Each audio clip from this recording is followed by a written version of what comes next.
Hello, I'm Dr. Robert Graw, founder of Nighttime Care Centers, and this is your Apple Per Day for October 23rd, 2009. Our subject is the H1N1 vaccine. There are many conflicting reports coming out of the press concerning the use, availability, and practicality of using H1N1 vaccination for our children and adults.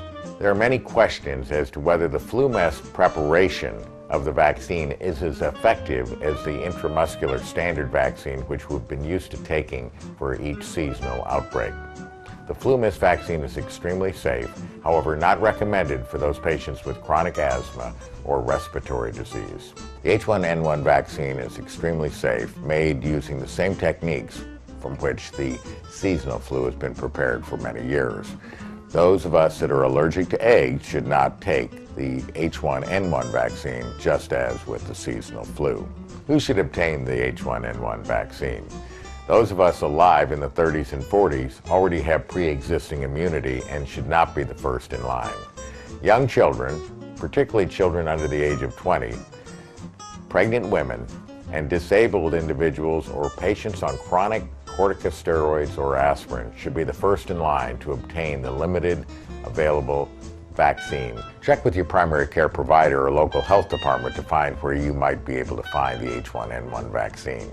The vaccine has been distributed to primary care providers, hospitals, and urgent care clinics. Many primary care providers have elected not to administer the H1N1 vaccine. First of all, their offices are extremely busy, and they do not have space or staff to administer the vaccine and deal with the necessary paperwork and storage of this very limited supply vaccine. Check with your primary care provider. They'll guide you to the resource in the community, either the local drugstores, health departments, or urgent care centers where the vaccine may be more available.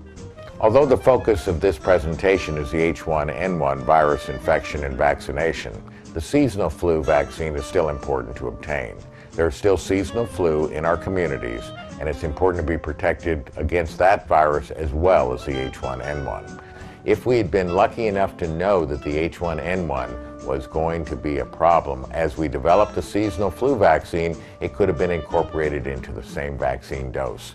They do not compete with each other for immunity, so obtain both because both are in the community, and the complications from the seasonal flu vaccine and or the H1N1 are very similar. Obtain both, it's safe to get them together, and try to get them as soon as possible. In summary, the fears associated with the H1N1 epidemic are real.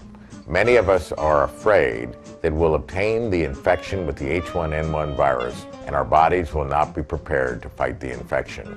For those reasons alone, you should try to obtain immunization as soon as possible.